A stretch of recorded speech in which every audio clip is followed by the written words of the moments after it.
The rope creaked. Just that sound. Nothing else. The desert wind had gone still, as if the land itself held its breath. Even the buzzards circling overhead made no cry. The rope creaked again. It was an old hemp rope, thick as a man's wrist, strung over the crossbeam of a wooden gate. The gate stood alone in the vastness of Arizona territory, miles from anywhere that mattered. Weathered gray wood, hand-carved letters barely visible through 15 years of dust and sun. Hartwell Ranch, established, 1872. But it was not the gate that would stop a traveler's heart. It was what hung from it. A woman, taller than any man you'd ever seen, 6 feet, maybe more, shoulders broad as an ox yoke, arms thick with muscle even in death, or what should have been death. Her buckskin dress was torn. Dried blood caked her face. Dust covered her like a burial shroud.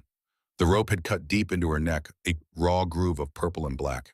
Her feet dangled 2 inches above the hard-packed earth toes, pointing down like a dancer frozen mid-leap. They had hung her there 3 days ago. 3 days under the Arizona sun. 3 days without water. 3 days with that rope slowly choking the life from her enormous frame.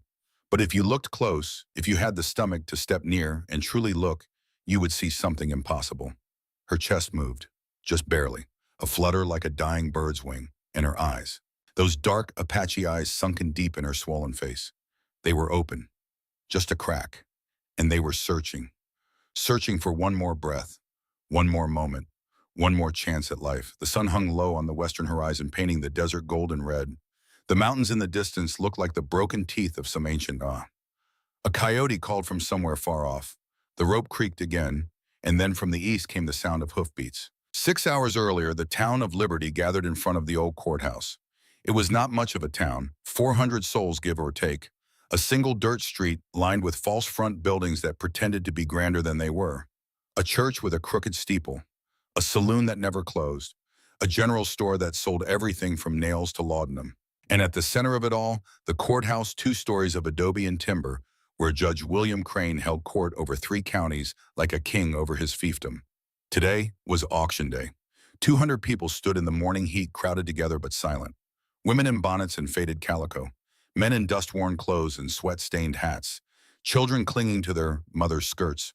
All of them watching the courthouse steps. Silas Morton stood on those steps, a gavel in one hand and a ledger in the other.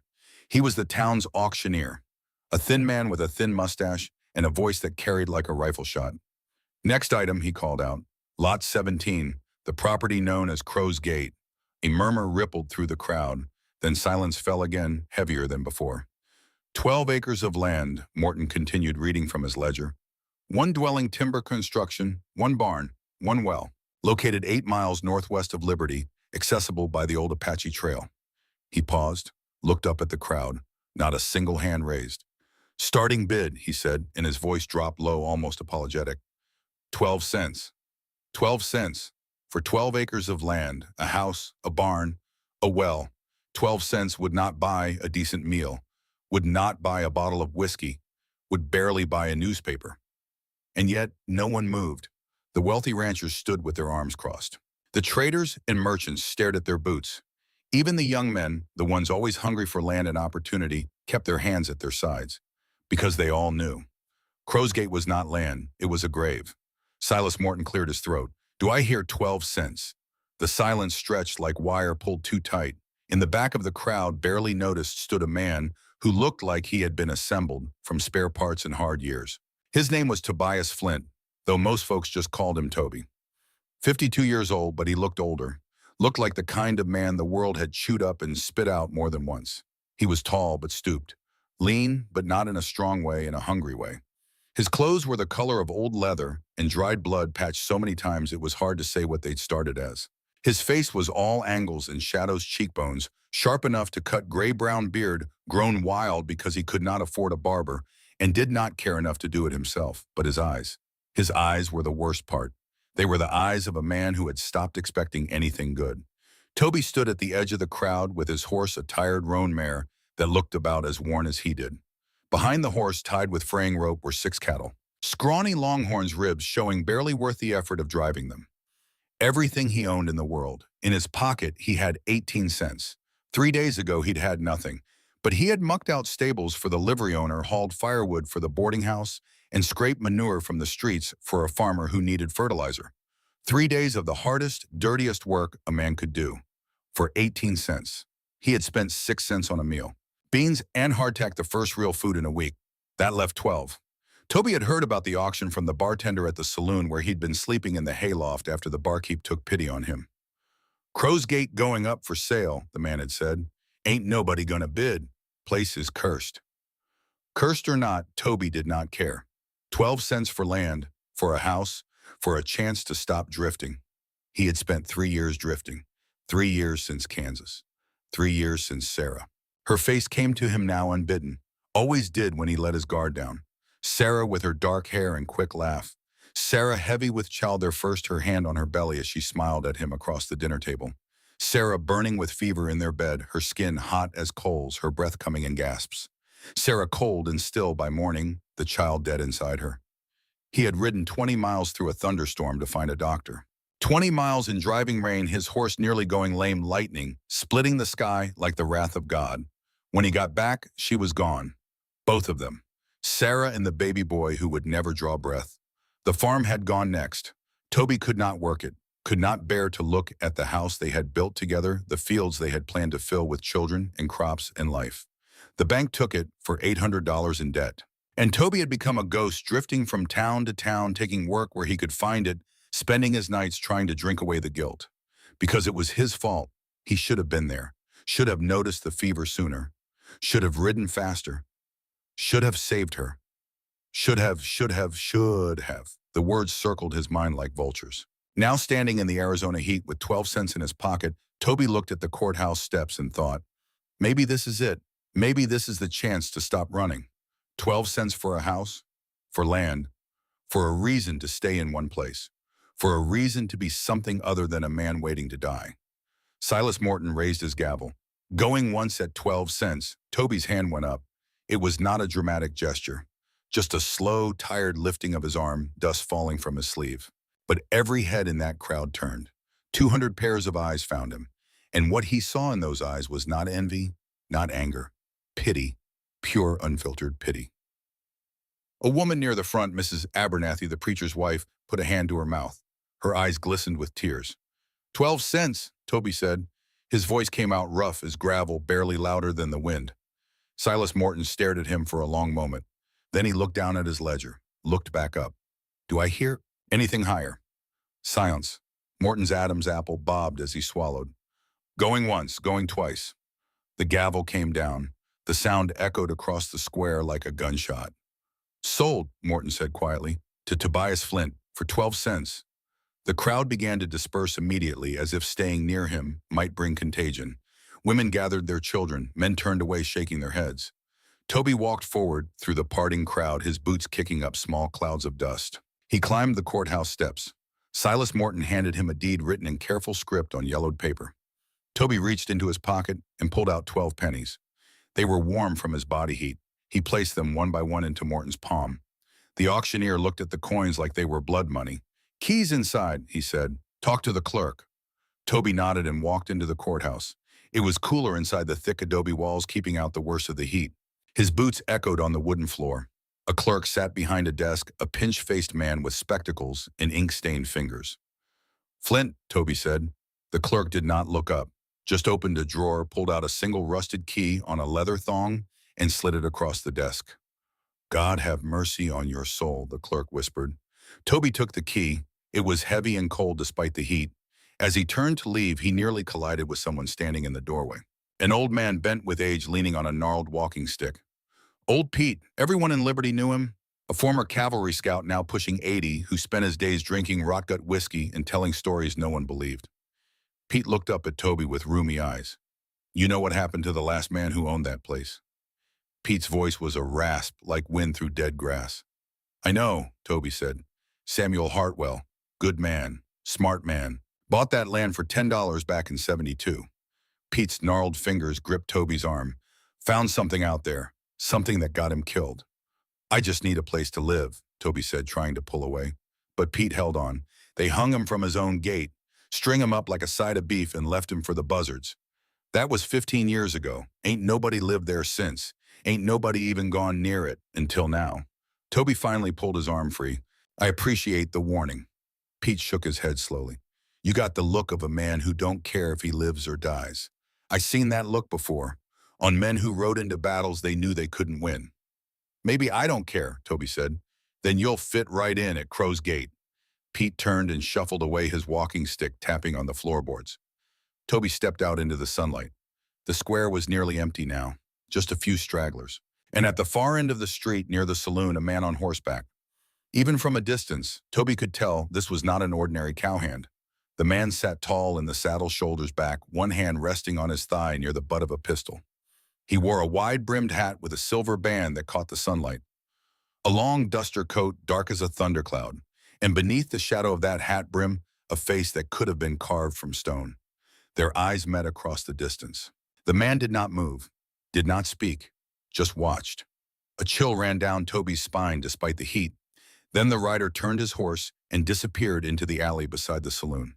Toby stood there for a moment, the key heavy in his hand, the deed rustling in his pocket. Then he walked to his horse, untied the cattle, and began the long ride northwest, toward Crow's Gate, toward whatever waited for him there. The trail to Crow's Gate was less a road and more a suggestion. Two ruts worn into the hard pan winding through stands of juniper and mesquite.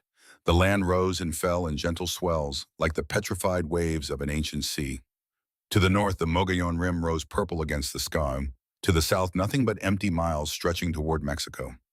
Toby's horse plodded forward, head down, as tired as he was. The 6 cattle trailed behind, lowing occasionally in protest. The sun climbed higher, turning the air into a furnace. He tried not to think about what old Pete had said, tried not to wonder why no one had bid against him, tried not to feel the weight of those pitying stares. But the thoughts came anyway, circling like those buzzards he'd seen earlier. What if the place really was cursed? What if Samuel Hartwell's ghost walked those rooms? What if he shook his head? Curses were for people who still believed the world made sense. Toby had stopped believing that the day Sarah died. The trail crested a low rise, and there it was. Crow's Gate. The house sat in a shallow depression, surrounded by scrub oak and tall grass gone yellow from the summer heat. It was not large, maybe 3 rooms. Log construction chinked with mud and straw. A stone chimney at one end. Windows boarded over with weathered planks. The barn stood 50 yards to the left, its roof sagging, but intact. Beyond that, a windmill creaked slowly in the breeze, the blades turning above a stone well. And at the entrance to the property, a gate, 2 posts 12 feet tall, supporting a crossbeam. All of it gray with age, the wood split and cracked. Carved into that crossbeam, barely visible through the grime, Hartwell Ranch, Estarian, 1872.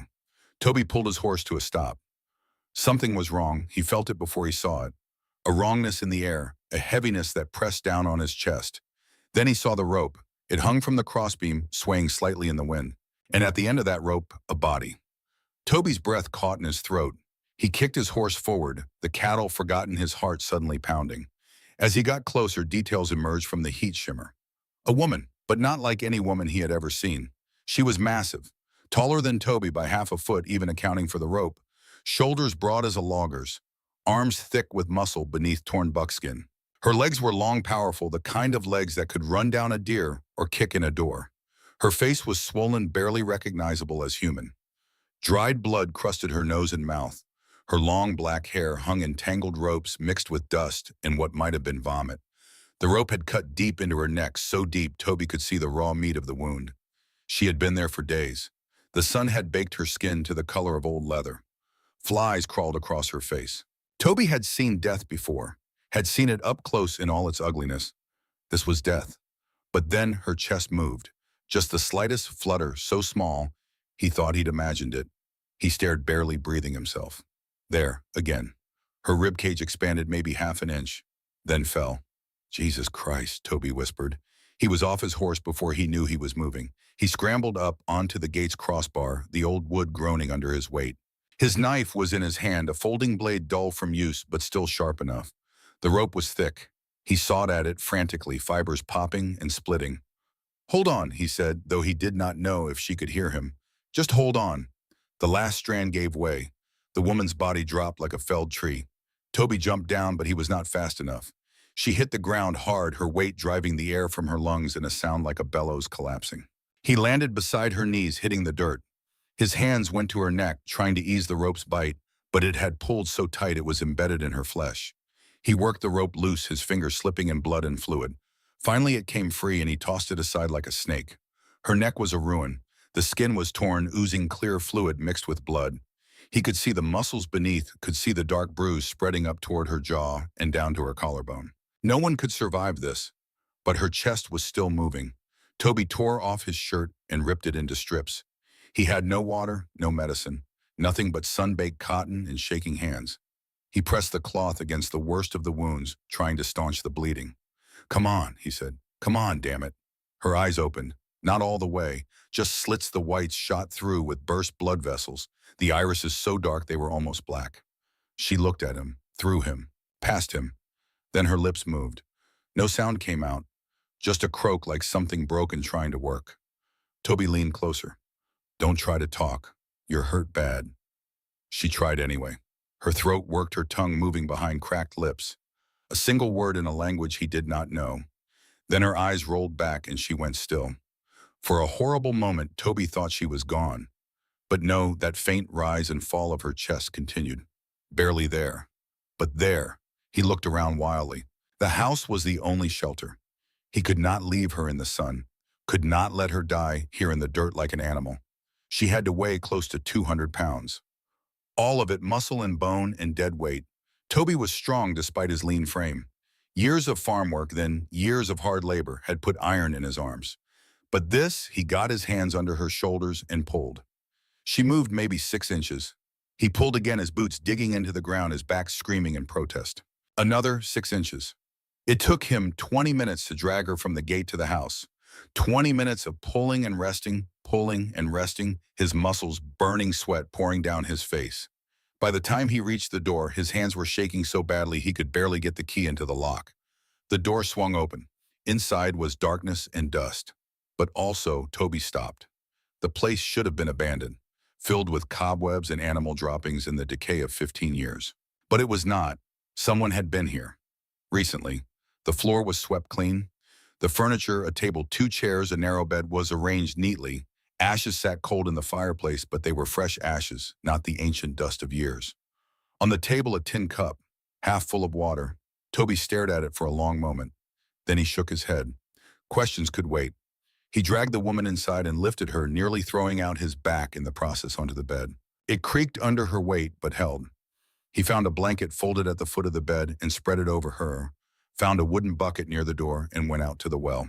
The windmill pumped clear, cold water. He filled the bucket and carried it back inside. He tore more of his shirt into rags, soaked them in water, and pressed them to her neck.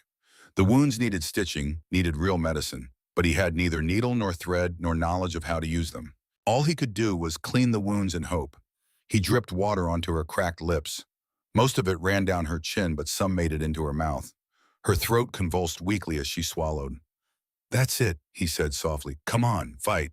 He worked for an hour, cleaning her face, her neck, her arms. Beneath the blood and dirt, he could see scars, old ones, knife wounds across her shoulders, a puckered bullet scar on her left arm. These were not the scars of accident or misfortune. These were the scars of war. Finally, when he could do no more, Toby sat back on his heels. Outside, the sun was beginning to set. Long shadows stretched across the floor. The room was cooling, the desert heat bleeding away into the vast sky. He should start a fire, should see to his horse and cattle, should do a dozen things. But he just sat there, looking at the woman on the bed. Who was she? Why had someone done this to her, and why leave her alive? Barely alive for days. The rope had not been tied to kill quickly. That much was clear. It had been measured, calculated. Tight enough to choke, but not tight enough to break her neck. Someone had wanted her to die slowly, had wanted her to suffer. Toby's hands curled into fists. He had seen cruelty before, had seen what men could do to each other when they thought no one was watching. But this was evil. A sound from the bed made him look up. The woman's eyes were open again, fully open this time, though they were bloodshot and unfocused. She was looking at him. "Easy," Toby said. "You're safe. She moved, faster than anything that hurt should be able to move. Her hands shot out and grabbed his throat. Toby gasped, tried to pull away, but her grip was iron. She was sitting up now, the blanket falling away, her face inches from his. Up close, he could see the fury in her eyes. The terror, the absolute conviction that he was her enemy. She was speaking, no hissing, in that same language. Fast, harsh syllables that cut like knives. I'm not, Toby choked out. I'm not going to hurt you. She squeezed harder. Black spots danced in his vision. Then she saw the water bucket, saw the wet rags, saw the strips of his own shirt wrapped around her neck. Her eyes moved to his face, really looked at him for the first time.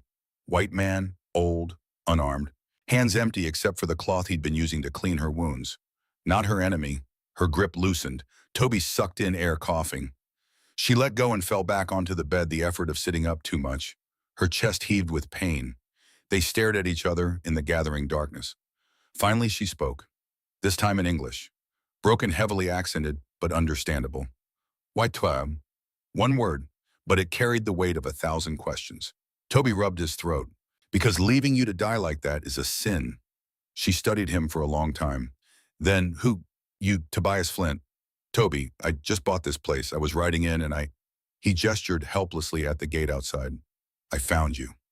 Bought? She frowned, confused. This Hartwell land. Not anymore. It's mine now, for what it's worth. He poured water into the tin cup and held it out to her. Who did this to you? She took the cup with shaking hands and drank. Water spilled down her chin. When the cup was empty, she held it out for more. Toby refilled it. Name, she said after the second cup. My name, Aida. Aida Whitehawk. Aida, Toby repeated. Who did this to you? Her face hardened. Even swollen and broken, her expression was fierce. Crane, she said. Judge Crane. And his Fletcher Knox. Toby felt ice slide down his spine. Judge William Crane, the man who controlled Liberty, who controlled 3 counties. Why, he asked. Aida's hand went to her throat, touching the wounds gently. They want land. My people's land. They kill Samuel Hartwell because he find proof. Papers. Proof they steal. Steal land from who? From Apache, from my grandfather, Chief Whitehawk. She closed her eyes, exhausted. Hartwell hide papers. Here. In this house. Crane looked for 15 years. Never find. So they hung you. I see too much. I know too much. Her eyes opened again, dark and full of pain. They hang me. To make message. To make my people scared. To make them give land without fight. Toby sat back slowly. This was not just a cursed house. This was the center of something much bigger. Much more dangerous. How long have you been out there? He asked quietly. 3 days. Maybe 4. Lose time. She looked at him. They think I dead by now. You're not supposed to find me alive. They're going to come back, Toby said. It was not a question. Yes. Aida tried to sit up again, failed. You saved me. Now they kill you too. You should run. Leave me. Go far away. Toby looked at her.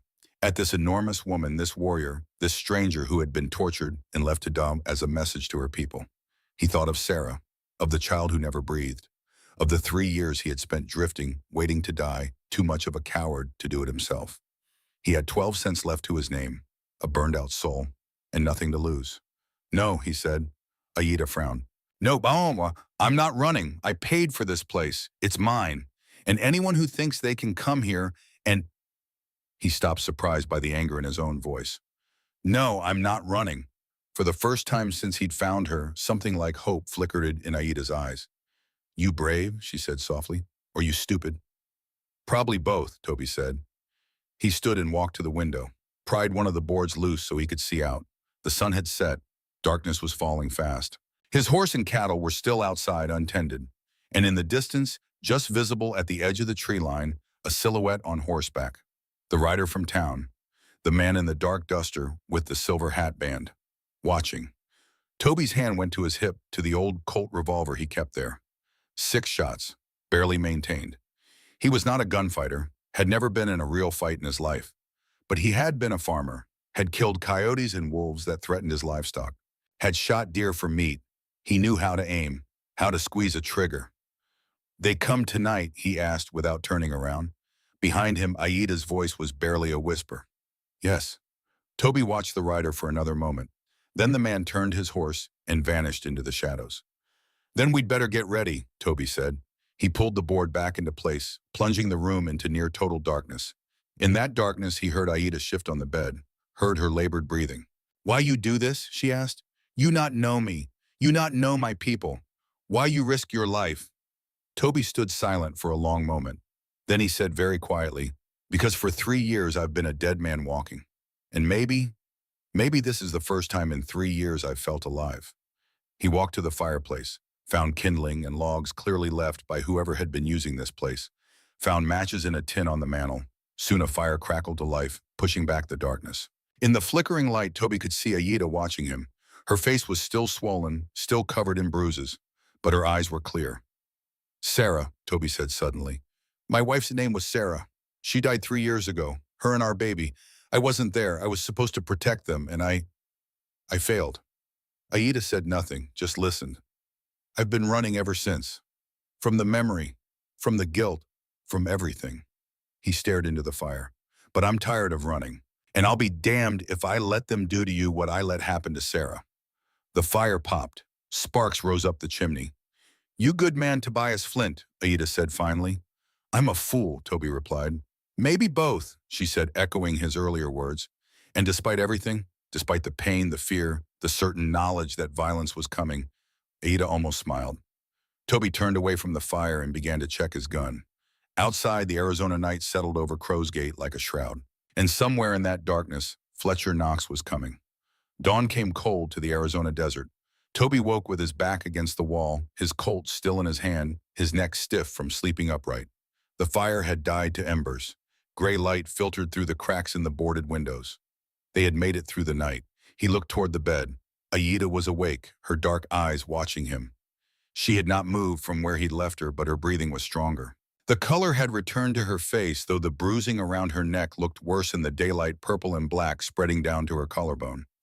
They did not come, she said. Her voice was still rough, damaged by the rope, but clearer than yesterday. No, Toby agreed. He stood slowly, his joints protesting. Maybe they think you're already dead. Or they wait, watch. Aida tried to sit up, managed it this time with only a small gasp of pain. Knox is hunter, patient. He wait for right time. Toby went to the window and peered through a crack. His horse and cattle were still there, grazing on the dry grass. Beyond them, the gate stood empty. No rope now, he had cut it down and burned it last night, feeding it piece by piece into the fire, like he would burning the very idea of what had been done to her. The morning looked peaceful, deceptively so. You need medicine, Toby said. Real medicine, bandages, food. He turned to face her. I have to go into town. Aida's eyes widened. No, too dangerous. Knox see you. I saw him yesterday. He already knows I'm here. Toby holstered his pistol. And if I don't get supplies, you'll die anyway. That wound could turn septic. She was silent for a moment. Then, you come back. The question hung in the air. Toby met her gaze. I'll come back. You have my word. Word of white man, Aida said, but there was no real bitterness in it, just weary experience. Word of Tobias Flint, he corrected. And I keep my promises, even when I shouldn't. He found a canteen on a shelf, another sign someone had been living here recently, and filled it from the well. Left it within reach of the bed, along with the last of some dried jerky he found in his saddlebag. Lock the door behind me, he said. Don't open it unless you hear my voice. Aida nodded. Toby saddled his horse and rode toward Liberty. The town looked different in the morning light. Less like a collection of buildings, and more like what it really was, an outpost clinging to the edge of civilization, surrounded by thousands of miles of nothing. He tied his horse outside Larson's general store. The store was dim, inside smelling of coffee and leather, and the particular mustiness of dry goods kept too long. Shelves lined the walls, stocked with everything from flour to nails to bottles of patent medicine that promised to cure everything from consumption to heartbreak. Behind the counter stood Martha Larson, a woman in her 50s with iron gray hair pulled back in a tight bun. She looked up as Toby entered, and her face went pale. Mr. Flint, she said. It was not a greeting. It was almost an accusation. Ma'am. Toby took off his hat. I need bandages, carbolic acid, arnica salve if you have it, needle and thread, and food, beans, bacon, coffee. Martha's hands trembled as she began gathering items from the shelves. She did not ask what the medical supplies were for, did not make small talk about the weather or his new property. The silence stretched uncomfortable and long. Finally, as she was wrapping the supplies in brown paper, she whispered, You shouldn't have stayed there. So I've been told. Samuel Hartwell. She tied the package with twine, her fingers fumbling. He was a good man, worked as a clerk for Judge Crane, trusted man. Then one day he found something. In the courthouse records, something that wasn't supposed to be there. Toby said nothing, just listened. He started asking questions, told people he had proof of wrongdoing, said he was going to the territorial marshal. Martha's voice dropped even lower. 3 days later, they found him hanging from his own gate, said it was suicide. But Samuel Hartwell was not the kind of man to kill himself. Who's they? Toby asked quietly. Martha looked at the door as if checking to make sure they were alone. Judge Crane ruled it suicide. Sheriff Morrison investigated and agreed. And that was that. 15 years ago. Nobody's lived at Crow's Gate since, was until now. Until now. She pushed the package across the counter. That'll be $2.30. Toby's stomach sank. He had 6 cents left from his 18. He had not thought. The door banged open. Toby turned. The man who entered was tall, broad-shouldered, maybe 38 years old. He wore a long duster coat the color of storm clouds, a wide-brimmed hat with a silver band, and on his hip a pistol that looked well-used and well-loved. His face was hard angles and cold eyes, a face that had seen violence and dealt it out without hesitation. Fletcher Knox. The store seemed to shrink around him. Martha Larson went rigid behind the counter. Knox's gaze swept the room and landed on Toby. He smiled, but there was no warmth in it. Tobias Flint, he said. His voice was smooth, cultured almost, not what Toby had expected. The new owner of Crow's Gate. That's right. Knox walked slowly toward the counter, his boots loud on the wooden floor. He moved like a man who knew he was the most dangerous thing in the room and wanted everyone else to know it too. He reached into his coat. Toby's hand went to his gun, but Knox just pulled out a leather pouch. He dropped it on the counter. It landed with a heavy thud, the unmistakable sound of coins. $500, Knox said. Gold and silver, counted and verified. Toby stared at the pouch. That's 40,000 times what you paid for that property, Knox continued. More money than you'll see in 10 lifetimes of mucking out stables and hauling manure. Take it, sign over the deed, and ride out of Arizona territory by sundown. The store was silent except for Martha Larson's frightened breathing. Why? Toby asked. Knox's smile widened. Why what? Why is a rotting cabin in the middle of nowhere worth $500? It's not about the cabin, Mr. Flint. It's about what's good for your health. Knox leaned against the counter, casual as Sunday. See, Crow's Gate has a history, a bad history. Men who live there tend to meet unfortunate ends. I'd hate to see you become another cautionary tale. Is that a threat? That's friendly advice. Knox straightened. But if you need it spelled out more plainly, yes, it's a threat. Take the money and go, or stay and die. Your choice. Toby looked at the pouch. $500. He could start over somewhere new, buy a real farm, have a real life. All he had to do was walk away from a woman he'd known for less than 24 hours. A woman who had been tortured and left to die. He thought of Sarah.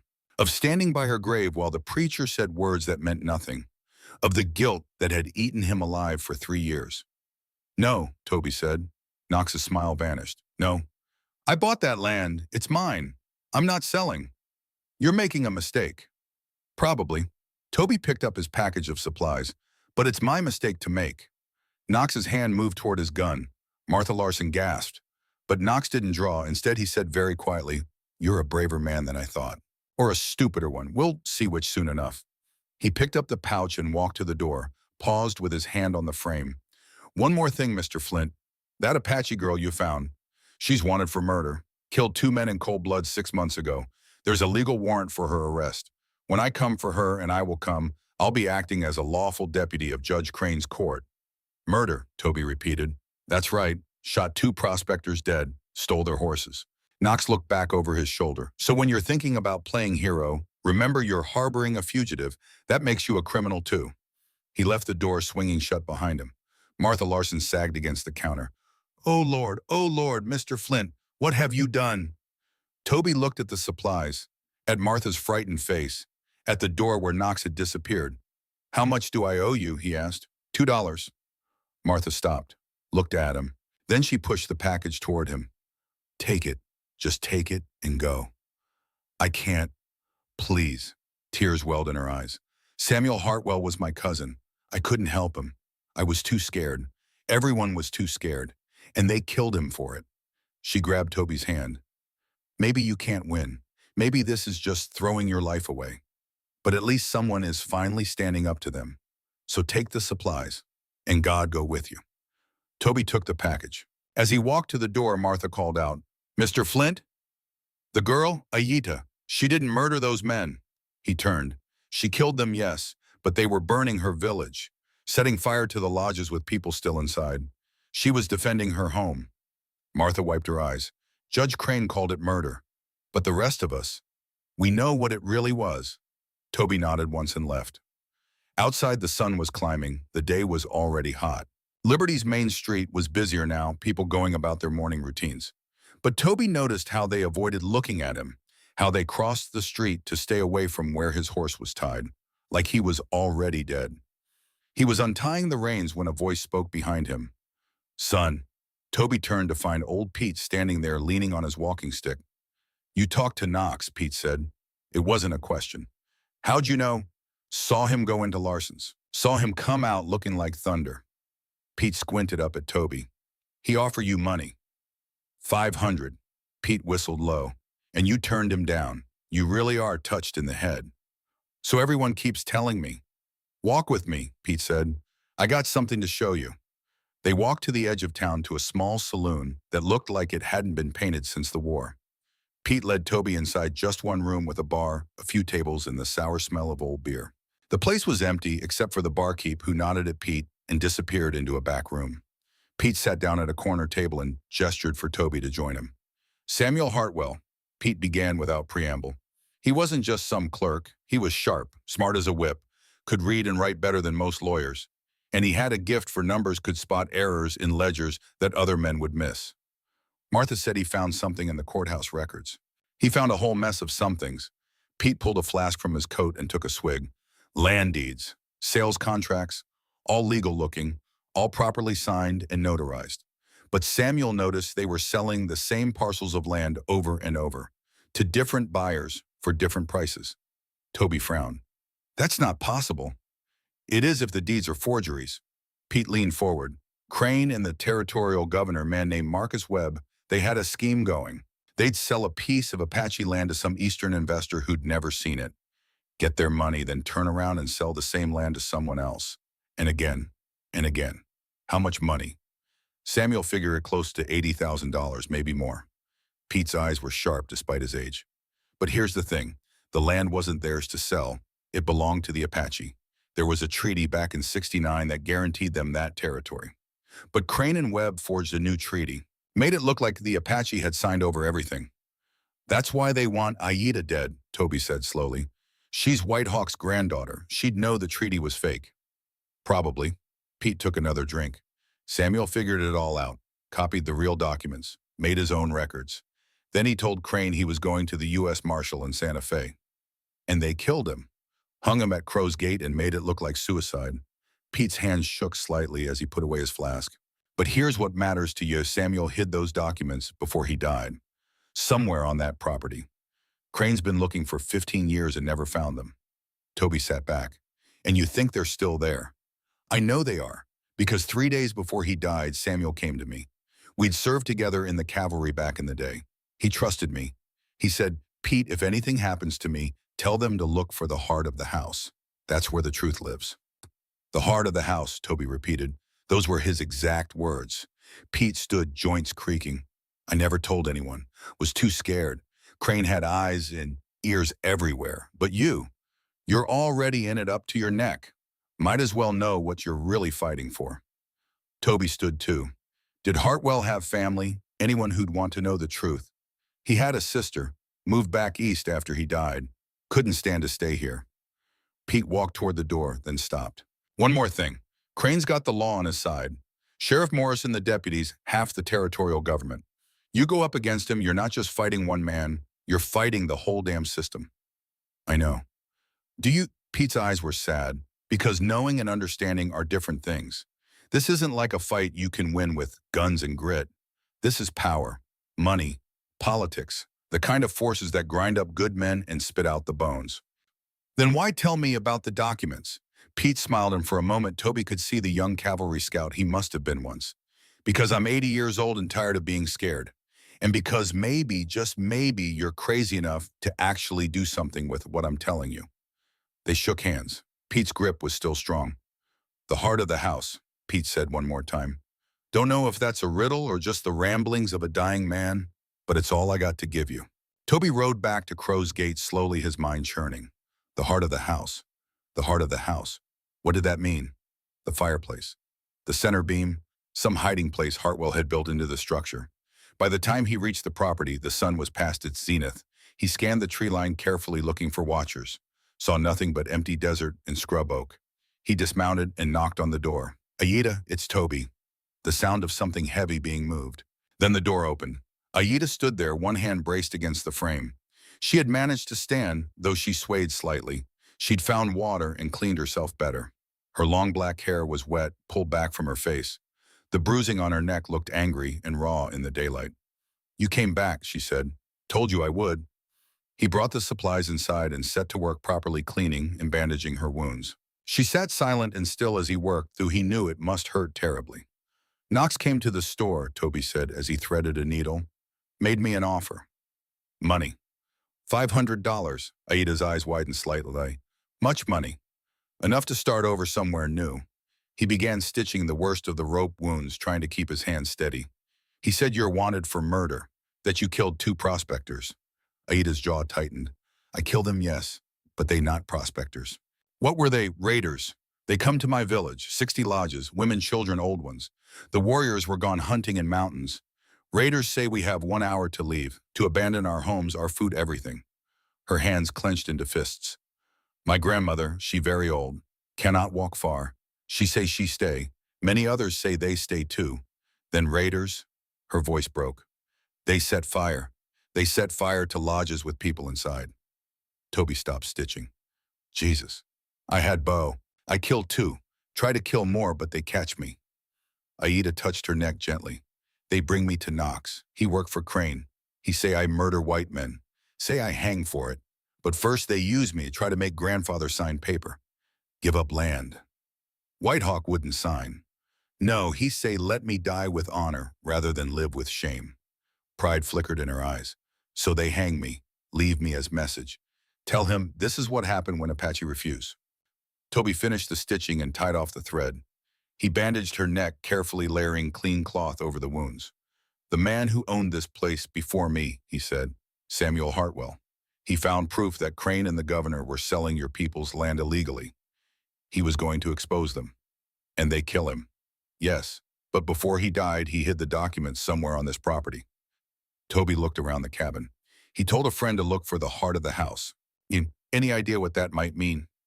Aida was quiet for a long moment, thinking. Then she said, in my language we have word, sei. It mean heart, but also center, core, the place where life comes from. The fireplace, Toby suggested. Fire is life. Maybe. Aida tried to stand, managed it with Toby's help. She looked around the cabin with new eyes. Hartwell friend with my grandfather. They meet many times, trade food for books. Grandfather teach him Apache ways. Hartwell teach grandfather English words. She walked slowly to the fireplace, her hand trailing along the rough stone. Hartwell asked grandfather many questions. About our buildings, about how we make fires, she paused, about how we hide sacred things. How do you hide sacred things? We put them in earth, under fire pit, because smoke carries prayers to sky and earth keeps secrets. Aida knelt slowly, painfully, and examined the fireplace. If Hartwell learned this, if he think like Apache, Toby knelt beside her. Together they began removing the stones from the bottom of the fireplace. Old ash came with them, 15 years of accumulated dust. After they'd cleared the first layer of stones, Aida ran her fingers along the hard-packed earth beneath. Here, she said, there was a seam, almost invisible, a rectangular outline in the dirt filled with resin to make it look solid. Toby pulled his knife and worked it into the seam. The resin cracked. He pried it up, and a section of packed earth came away, revealing a cavity beneath. Inside, wrapped in oilcloth and canvas, was an iron box. They pulled it out together. It was heavy, maybe 20 pounds, with a lock rusted from years underground. Toby smashed the lock with a stone from the fireplace. The lid creaked open. Inside were papers, stacks of them carefully organized and preserved in the sealed box. Land deeds, sales contracts, ledgers showing payments, letters between Crane and Governor Webb discussing their business arrangement, and at the bottom a journal. Toby opened it. The first page was dated August 14th, 1872. He read aloud, "I know they will kill me. William Crane and Marcus Webb have stolen from the Apache people. They have forged documents and sold land that does not belong to them. The sum of their theft exceeds $80,000. I have copied every document. I have recorded every transaction. If anyone reads this, know that what follows is the truth. And know that I hid it here in this place because I trusted the only honest man I knew, White Hawk of the Chiricahua Apache. He taught me that the heart of a home is where the fire brings life. May this truth bring justice. Samuel Hartwell." The cabin was silent except for their breathing. "This is it," Toby whispered. "This is what they've been looking for." Aida was staring at the papers with something like reverence. "Hartwell was good man. He died for my people. And now Crane will kill to keep this buried." Toby looked at her.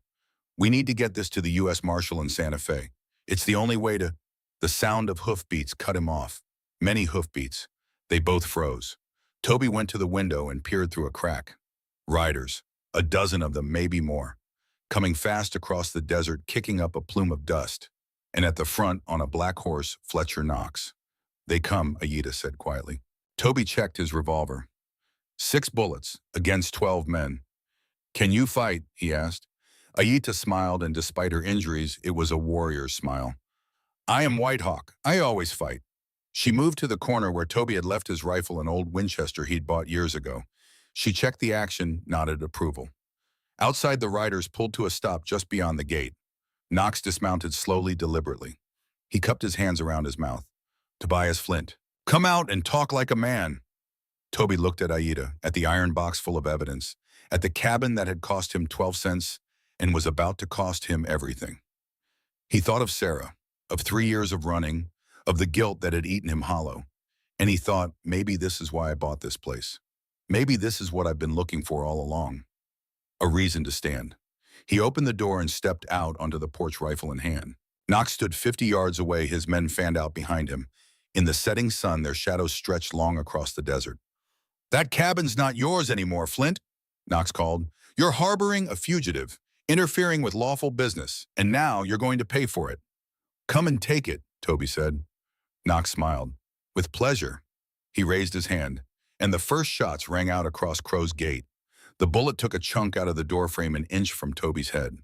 He dove back inside as the porch exploded in gunfire. Wood splinters filled the air like angry hornets. Glass shattered one of the boarded windows, giving way under the onslaught. Aida was already moving despite her wounds. She upended the heavy wooden table, sending the tin cup and canteen flying, creating a barricade between them and the door. "How many bullets you have?" she asked, her voice steady despite the chaos. 20 in the Winchester, 6 in the Colt. Toby scrambled to the window, staying low. "You pueden now. 15 rounds, maybe less." She chambered a round. "Not enough." Outside, Knox's voice rang clear above the gunfire. "Hold." The shooting stopped. In the sudden silence, Toby's ears rang. Gunsmoke drifted through the shattered window. He could smell it, sharp and acrid, mixed with the dust and fear. "Flint," Knox called. "You've got one chance. Send out the girl in the box. Do that, and you can walk away." Toby glanced at Aida. She was pressed against the wall beside the window, the Winchester held ready. Blood had seeped through the bandages on her neck, but her eyes were clear-focused. "I was weak once," Toby said quietly. "Let someone I loved die because I wasn't there. I won't do it again." Aida nodded. "Then we fight." Toby moved to the window, careful to stay out of the line of fire. He could see Knox's men taking positions behind rocks in the dried creek bed, using the old barn as cover. Smart. They were setting up a siege. Time was on their side. They could wait out here for days. Toby and Aida had a few canteens of water, some jerky, no real food. "We cannot stay here," Aida said, reading his thoughts. "They burn us out or wait us out. Both ways we die. There has to be another way out." Toby looked around the cabin desperately. A back door, a window. "No, I check already." Aida's brow furrowed, then her eyes widened. "Wait, Apache way. Hartwell learned from grandfather. He hid documents under fire. Maybe he also—" She moved to the back corner of the cabin where the floor met the wall, ran her hands along the boards. "What are you looking for?" "Escape tunnel. My people always make, in case of attack." Her fingers found something, a loose board. She pulled and it came away. Behind it was darkness. a hole perhaps 3 feet wide leading down at an angle. Hartwell was smart man, Aida said with something like admiration. Outside, Knox was getting impatient. You've got 1 minute, Flint, then we come in. Toby grabbed the iron box and wrapped it back in its oilcloth, stuffed it into his saddlebag, grabbed the remaining ammunition in the canteen. You first, he told Aida. I'll cover. She hesitated. You follow, on my life.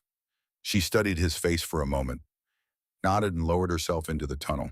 It was a tight fit even for Toby. For her massive frame, it must have been nearly impossible. But she squeezed through and disappeared into the darkness.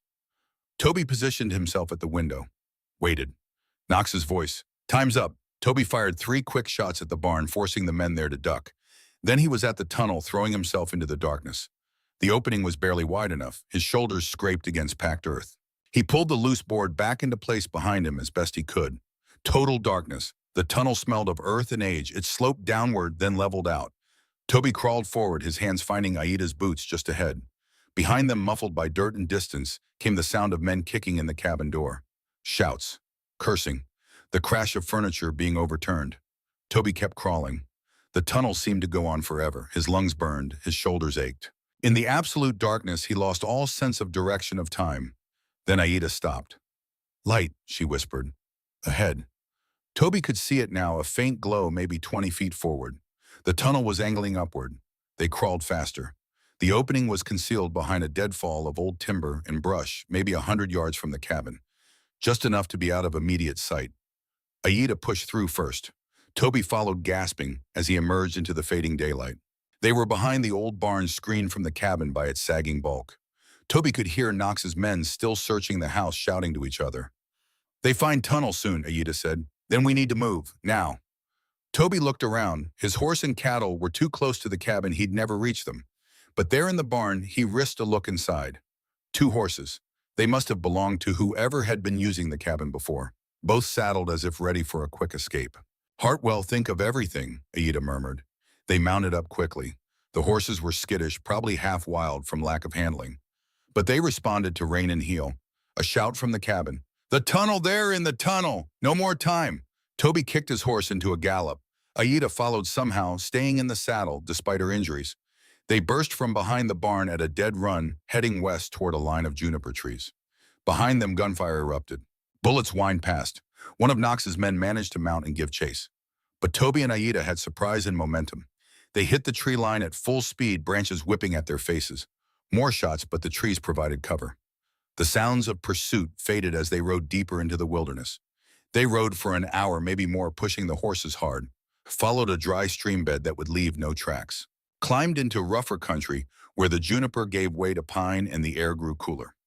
Finally, when the horses were blowing hard and Aida was swaying in the saddle, Toby called a halt. They were on a ridge overlooking a valley.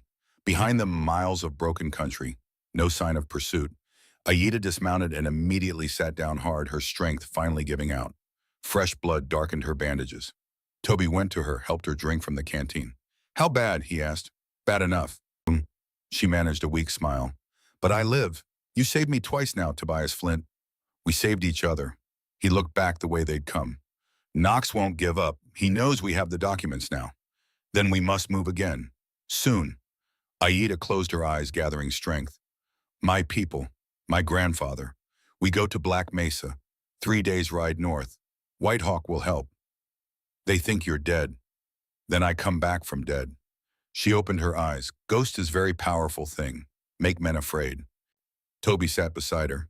The sun was setting, painting the sky in shades of red and gold. It was beautiful in a harsh way. The kind of beauty that didn't care if you lived or died. Tell me about Hartwell, he said. How did your grandfather know him? Aida was quiet for a moment. Then, 15 years ago, Hartwell come to our village. He not like other white men. He respectful. He asked to learn our ways, trade fairly. Grandfather like him. Say he have good heart. They became friends. Yes, Hartwell teach grandfather to read, write English. Grandfather teach Hartwell Apache wisdom. They have, what is word, understanding. Each see other as man, not enemy. And when Hartwell found the documents, he come to grandfather, tell him everything, say white men stealing our land with paper and lies, show grandfather the proof. Aida's voice grew hard.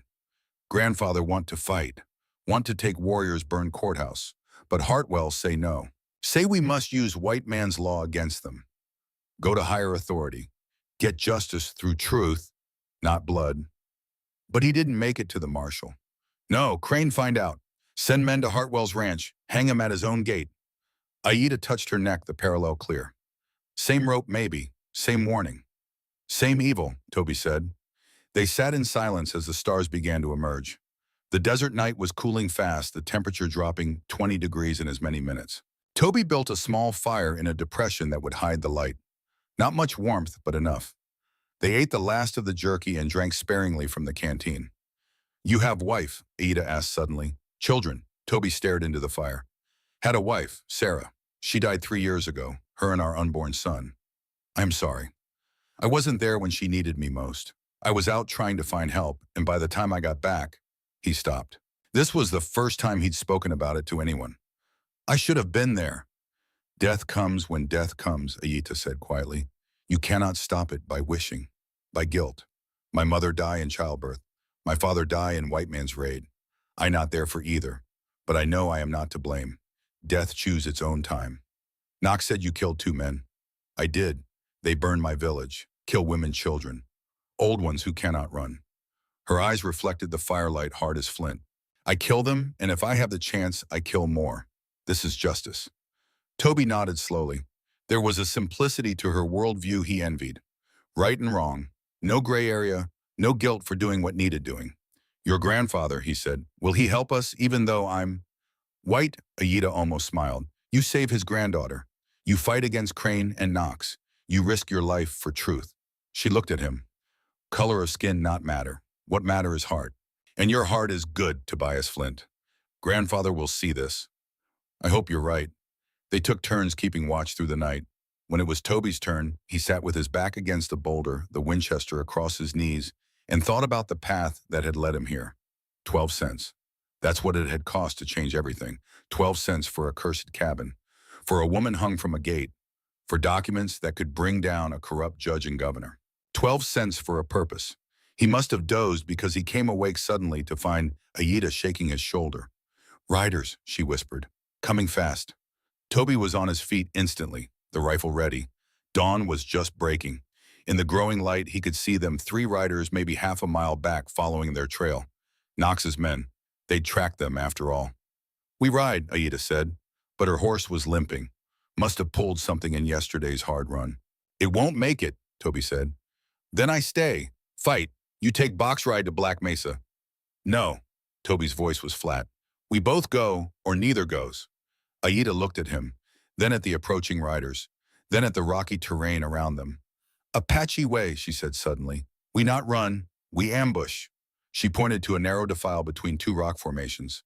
The trail funneled through there, any riders would have to go single file. You there, she indicated a position above the defile. I hear, she pointed to the opposite side. They come through, we have them. It was a good plan, better than running on a lame horse. They took their positions quickly. Toby wedged himself between 2 boulders with a clear line of sight down into the passage. Aida, moving better now after a night's rest, climbed to a perch opposite him. The riders came on unhurried. They knew they were close. As they entered the defile, Toby got a clear look. 3 men. Not Knox, he must have stayed behind to search Crow's Gate more thoroughly, but hard men nonetheless. Hired guns. The lead rider spotted the lame horse first. He raised a hand, stopping his companions. Too late. Aida's rifle spoke first. The lead rider toppled from his saddle. Toby fired a heartbeat later. The second man jerked, grabbing his shoulder. The third man wheeled his horse, trying to flee back the way he'd come. Aida's second shot took him in the back. Silence fell over the defile. Gunsmoke drifted in the still morning air. Toby climbed down slowly, rifle ready. All 3 men were down. 2 dead, 1 dying. The shoulder wound had hit something vital, and he was bleeding out fast. The dying man looked up at Toby with glassy eyes. Knox, he whispered. He's Crane's son, bastard son, trying to prove himself. Then he was gone. Toby stood over the bodies, feeling nothing. No guilt, no remorse. Just a cold certainty that this was the path he'd chosen and there was no turning back. Aida approached, leading the dead men's horses. We take these. Leave lame one. Now we move fast. They transferred their gear mounted up on fresh horses and rode north. Behind them, the dead lay where they'd fallen. The desert would reclaim them soon enough. Scavengers were already circling. By noon, they'd put 20 miles between themselves and the ambush site. The country grew rougher, more mountainous. Pine forest replaced scrub. The air cooled. Aida led the way now, following paths only she could see. Ancient Apache trails that wound through the high country. As they rode, she told Toby about her people. About Whitehawk, her grandfather, who had led them through decades of war and peace and betrayal. About her father killed in the Skeleton Canyon massacre. About her mother dead of white man's disease. About a way of life that was dying, strangled by lies and land theft and men like Crane and Webb. Your documents, she said at one point, they proved land is ours. They proved the treaty was forged, that Crane and Webb sold land they didn't own, that they've been stealing from your people for 15 years. Will white man's law care? It was the question Toby had been avoiding. I don't know, he admitted, but it's the only chance we have. Hartwell thinks same thing, Aida said quietly. He'd die for it. Then we make sure his death meant something. They rode on. On the third day, just as the sun was setting, they crested a rise and looked down into a valley. Below, beside a winding creek, stood perhaps 50 Apache lodges. Smoke rose from cook fires. Children played in the fading light. Women worked on hides and baskets. Men tended horses. It looked peaceful, almost idyllic. But Toby could see the guards posted on the surrounding heights, could see the way the lodges were arranged for quick defense, could see the tension in every movement. These were a people under siege, clinging to their last piece of home, waiting for the next betrayal. Black Mesa, Aida said, my home. As they rode down toward the camp, a cry went up. Warriors appeared from everywhere, rifles and bows ready. Then someone recognized Aida. The cry changed, became something else. Shock, joy, disbelief. People came running. A young woman screamed, Aida's cousin Toby learned later, and fell to her knees. An old woman wailed, a sound of mourning turned to celebration. And from the largest lodge, an old man emerged, Chief Whitehawk.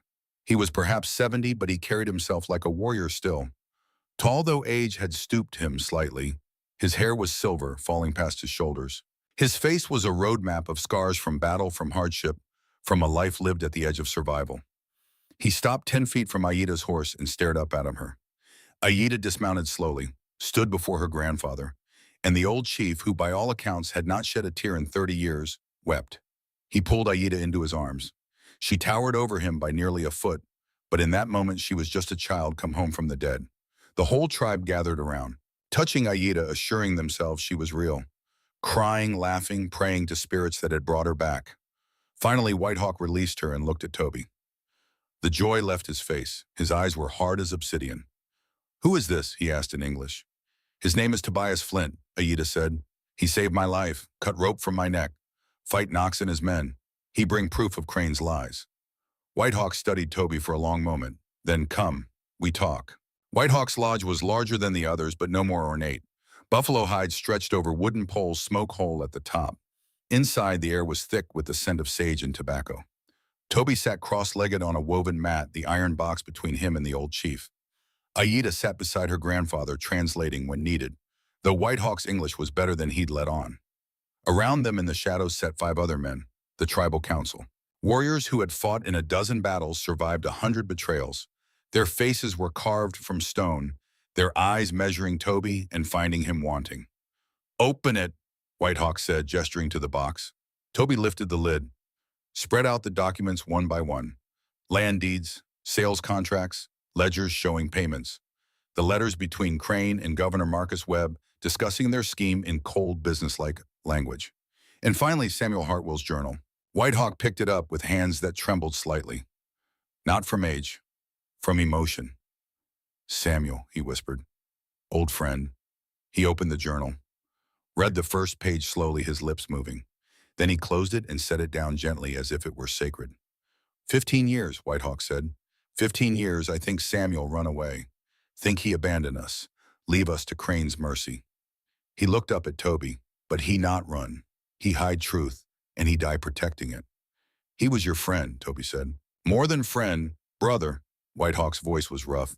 He come to our village after war. Most white men come to take. Samuel come to learn. He asked permission. Show respect. This is rare thing. One of the council members spoke in Apache. White Hawk responded sharply. The man fell silent, but his eyes on Toby were filled with suspicion. My cousin Broken Arrow, White Hawk explained. He say white man's papers mean nothing. White man's law always break promise. Why should these papers be different? Because this time we have proof they can't ignore, Toby said. These documents show criminal conspiracy, fraud, theft on a massive scale. This isn't about treaties that can be reinterpreted. This is about men breaking their own laws. And you think white man's law will punish white men for this? Broken Arrow spoke English, after all his voice dripping with contempt. He was perhaps 30, with the build of a warrior and a scar running from his left eye to his jaw. How many times must we learn this lesson? What choice do we have? Toby shot back. Fight your, 200 people. Crane has the territorial government, the army, unlimited resources. You fight them openly, they'll wipe you out. Then we die as warriors, Broken Arrow said. You'll die as fools. Toby's voice was hard. And your women and children will die with you. Is that what you want, another massacre to add to all the others? Broken Arrow was on his feet, hand going to his knife. White Hawk barked a command. Broken Arrow stopped breathing hard but sat back down. Tobias Flint speaks truth we do not want to hear, White Hawk said quietly. We cannot win war, not this war. We are too few, too tired, too broken. He looked at each council member in turn. But maybe we can win with truth, with white man's law turned against white men. And if law fails, another council member asked. Then we fight, White Hawk said simply. But we try law first, for Samuel, for honor, for hope that some white men still believe in justice. The council argued for hours. Toby sat silent, letting them work through it. Aida translated the parts he couldn't follow, her voice growing hoarse. Finally, as the sun was setting and shadows filled the lodge, White Hawk raised his hand. We vote. Who stands with me to try white man's law? 3 hands went up, including White Hawk's. Who stands against 2 hands? Broken Arrow and a younger warrior named Swift Knife. It is decided, White Hawk said. Tomorrow, Tobias Flint rides to Santa Fe. He takes documents to U.S. Marshal. We wait, we prepare, and we pray. Broken Arrow stood without a word and left the lodge. Swift Knife followed. White Hawk watched them go, his face troubled. They will not cause trouble, Toby asked. They are angry, tired of waiting, tired of watching our people die slow death. White Hawk looked old suddenly, the weight of his years showing. But they will obey, for now. The council dispersed. Only Toby, Aida, and White Hawk remained. Grandfather, Aida said softly, I must tell you something. She told him everything. The raid on her village, the burning lodges, killing the 2 raiders, her capture, the torture, the 3 days hanging from the gate at Crow's Gate. White Hawk listened without interruption, his face growing harder with each detail. When she finished, he was silent for a long time. Then he stood and embraced her again, this time whispering in Apache. Words Toby couldn't understand, but their meaning was clear in the old man's tears. You are warrior, White Hawk said, finally switching back to English. You bring honor to our family, to our people. Your father and mother watch from spirit world, and they are proud. He turned to Toby. And you, Tobias Flint, you saved my granddaughter when any other white man would leave her to die. You risk your life to fight Crane. You bring Samuel's truth back to us. White Hawk placed a weathered hand on Toby's shoulder. From this day, you are brother to Apache. We call you Standing Oak, because you stand when others run.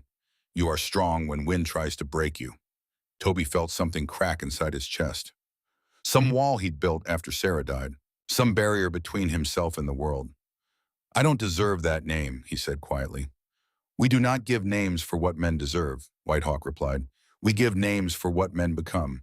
You were one man 3 days ago. You are a different man now. Standing Oak. That night there was a feast. The tribe slaughtered one of their few remaining cattle, built a great fire in the center of the camp. Despite their poverty, despite the uncertainty of their future, they celebrated. They celebrated Aida's return from the dead. They celebrated the possibility, however slim, of justice. They celebrated because they were still alive, still together, still fighting. Toby sat beside Aida, eating roasted beef and bread made from ground acorns. Children ran past laughing. Old women sang songs in Apache. Warriors told stories of old battles. Your people are strong, Toby said. We have to be, Aida replied. Weak one's already dead.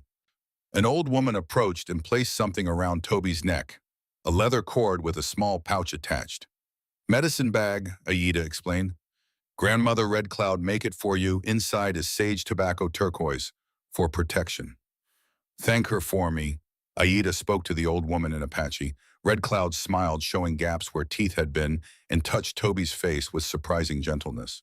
Later, when the fire had burned low and the children had been carried to bed, White Hawk came and sat beside Toby. I want to tell you about Samuel, the old chief said, so you understand what you carry. He pulled out a long pipe, packed it with tobacco, lit it from the fire, offered it to the four directions, then to Toby. Toby took it, not sure of the protocol, drew smoke into his mouth, tried not to cough. White Hawk smiled. Samuel do same thing first time. Turned green like spring grass. When did you meet him? 1870, after the war. I was younger then, still fighting, still believing we could win. White Hawk stared into the fire. Samuel come to our camp with white flag, no weapons, just books and paper. He say he want to learn Apache ways, want to write them down before they are forgotten. That took courage. Or foolishness. My warriors want to kill him, but I see something in his eyes, same thing I see in your eyes. Guilt, pain, man running from something. Toby said nothing. Samuel tell me later, he fight in white man's war, north against south. He do terrible things, see terrible things. When war over, he cannot go home, cannot face family. So he come west, come to us. And you taught him. I teach him our language, our customs, how to track, how to hunt, how to see land the way Apache see it. White Hawk took the pipe back, and he teach me his language, his numbers, how to read white man's papers, how to understand white man's law, so you could protect your people. So I could try. White Hawk's voice was bitter. But every treaty they write, they break. Every promise they make, they forget. Samuel warned me. He say not all white men are honorable, but I still have hope then. What changed 1872? Samuel come to village very worried. He working for Judge Crane copying documents. And he finds something, papers that do not match, numbers that do not add up. White Hawk tapped out the pipe. He show me, proved to me, they selling our land, same land, many times different buyers. Taking money and giving nothing. $80,000, Toby said. Yes, maybe more. And our people get nothing. Not money, not new land, just orders to move again, to smaller reservation, to worse land. That's when Hartwell decided to expose them. Yes, he copy everything, hide it at his ranch. Tell me, White Hawk, I will fix this. I will go to Marshall, show him proof, bring justice. I believe him. White Hawk's hands clenched. 3 days later, Samuel dead, hanged from his own gate. And I know justice is lie. White man's law is lie. Everything is lie. It doesn't have to be, Toby said. White Hawk looked at him. You truly believe this after everything? I believe Samuel believed it. And I believe he died trying to prove it. That has to mean something. It means good men die and bad men get richer. White Hawk stood slowly, joints creaking. But maybe you are right. Maybe Standing Oak can finish what Samuel started. Maybe this time truth is stronger than lies. He walked away into the darkness. Toby sat alone by the dying fire, the iron box at his feet. Inside it, 15 years of secrets, 15 years of waiting. The truth Samuel Hartwell had died to protect. Tomorrow he would ride to Santa Fe, 60 miles through country where Fletcher Knox's men would be hunting him. 60 miles to the U.S. Marshal who might not believe him, might not care, might be on Crane's payroll too. 60 miles to what might be justice or might be just another broken promise. He felt the medicine bag around his neck, felt its small weight warm against his chest. Aida appeared from the shadows and sat beside him. You should sleep, she said. Long ride tomorrow. So should you. Cannot sleep. Neck hurt. And too many thoughts. She touched the bandages. The swelling had gone down, but the bruises were spectacular now, purple and black and yellow spreading across her throat and collarbone. Does it hurt to talk? Yes, but I talk anyway. Apache women are stubborn. She almost smiled. Grandfather like you. This is rare thing. He not trust white men since Samuel died. I'm honored. You should be. He give you name, make you brother. This means something. If you betray us, if you take documents and sell to Crane, if you run away, you betray not just me. You betray him. You betray memory of Samuel. Toby met her eyes. I won't run. I believe you, but I must say anyway, so you understand weight you carry. They sat in silence for a while. The last embers glowed red in the darkness. Somewhere in the camp, a baby cried. A dog barked. Normal sounds of normal life. But nothing about this was normal. Tell me about your wife, Aida said suddenly. Sarah. Toby was quiet so long she probably thought he wouldn't answer. Then, she was everything I wasn't. Brave where I was cautious. Hopeful where I was practical. She saw good in people, even when they didn't deserve it. You love her very much. I failed her. The words came out flat. She got sick, and I wasn't there. I was out trying to find a doctor, and she died alone. Her and our son. Both of them alone in that house while I was riding through a storm that didn't matter because I was already too late. This is not failure, Aida said firmly. This is life. Death come when death come. You cannot stop storm. You cannot stop fever. You do what you can do. Rest is in hands of spirits. I should have been faster. Should have noticed her illness sooner. Should is word for ghosts, Aida interrupted. Living people do what they do. Then they learn. Then they become better. This is way. Toby looked at her. In the firelight, her face was fierce and beautiful. The face of a warrior who had hung for 3 days and survived. Who had been left for dead and came back. How do you not hate us? He asked. White men have taken everything from your people. Why don't you hate me? Aida considered this. Hate is heavy thing. Make you slow, make you stupid, make you weak. I have no room for hate, only room for fight, for protect my people, for honor my family. She touched his hand. You ask why I not hate you because you show me not all white men are same. Samuel show grandfather this. You show me, this is important lesson. I'm not a hero, Aida. I'm just a man who's tired of running. Sometimes this is same thing. She stood. Sleep now, standing oak. Tomorrow you carry our hope. You carry Samuel's hope. You carry truth. This is hero's work even if you do not believe it. She walked away toward the lodge she shared with her grandmother. Toby sat alone until the fire died completely. Then he spread his bedroll near the embers and lay down. The stars above were brilliant in the clear desert air. More stars than he'd ever seen even in Kansas. Sarah would have loved this sky. He touched the medicine bag at his throat and closed his eyes. When he dreamed of a cabin bought for 12 cents, of a woman on a rope, of documents hidden in the earth, of justice that might or might not come, and of Sarah smiling at him across a field of wheat, telling him it was okay to let her go. Toby woke to the sound of horses. He was on his feet instantly, hand on his gun, heart pounding. But it was just the camp coming to life, warriors tending their mounts, women building cooking fires, children running between lodges, laughing. Morning in Black Mesa. Peaceful, normal. Except Toby could feel the tension underneath. The way the warriors kept their rifles close. The way the women worked quickly, efficiently, ready to pack up and run at a moment's notice. These were people who had learned that peace was always temporary. White Hawk approached carrying something wrapped in deerskin.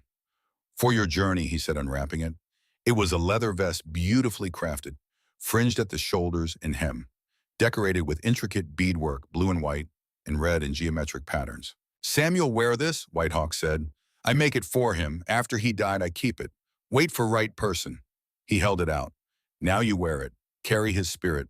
Carry his purpose. Toby took the vest with trembling hands. It was heavier than he expected. The leather was soft with age and use. I can't. You must. You are standing oak. You finish what Samuel start. His vest will protect you and remind you why you ride.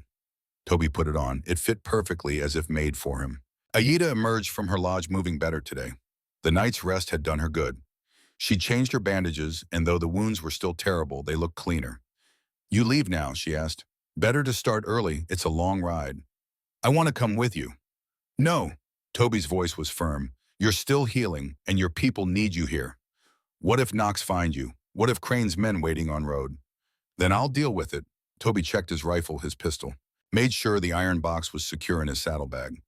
Besides, I need you to stay here. Keep your grandfather safe. Keep the tribe ready in case this all goes wrong. Aida wanted to argue, he could see it in her eyes, but she nodded. You come back. If I can. Not good enough. She stepped closer. You promise you come back. To me, to grandfather, to people who call you brother. Toby looked into her dark eyes, saw the hope there, the trust, the belief that he could do this impossible thing. I promise, he said. She pulled something from around her neck, a small stone turquoise on a leather cord. Placed it in his palm. My mother's, she said. She give to me before she dying. Now I give to you. For protection. For luck. For promise. Toby closed his fist around the stone. It was warm from her skin. Then before he could think about it, before he could talk himself out of it, he pulled her close and kissed her. For a moment she was rigid with surprise. Then she kissed him back, fierce and desperate, like a drowning person grabbing for air. When they broke apart, her eyes were wide. When I come back, Toby said, we're going to talk about this. Yes, Aida whispered, when you come back. Whitehawk approached with Toby's horse already saddled and provisioned. The old chief's eyes twinkled with amusement. Apache women are not shy, he said. You will learn this, Standing Oak.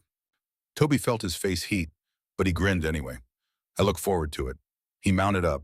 The tribe had gathered to watch him go. 200 faces, young and old, watching the white man ride out to seek justice for them. The weight of it was crushing. Toby looked at Aida one more time. At Whitehawk. At the people who had taken him in, given him a name, trusted him with their future. Then he turned his horse north towards Santa Fe and kicked it into a trot. He had gone maybe 5 miles when he heard hoofbeats behind him. Toby reined in hand, going to his rifle.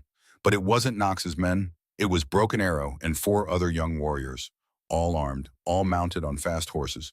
Toby waited as they caught up. Broken Arrow rode ahead of the others, his face hard. Whitehawk sends you to make sure I don't run, Toby asked. Whitehawk not send us. Broken Arrow's jaw was tight. We come because we not trust white man's law, but we trust Aida. And if she trusts you, we give you chance. I don't need a nursemaid. You need warriors. Broken Arrow gestured to his companions. Swift Knife, Running Wolf, Bare Heart, Stone Fist. We know this country. We know how to fight. We know how to keep you alive long enough to reach Santa Fe. Toby studied them. They were young, probably none over 30, but their eyes were old.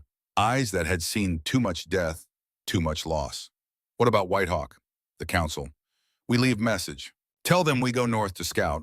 They will know truth eventually, but by then we are too far to call back. Broken Arrow almost smiled. Besides, grandfather understand. He was young warrior once. He remember what it is like to be tired of waiting.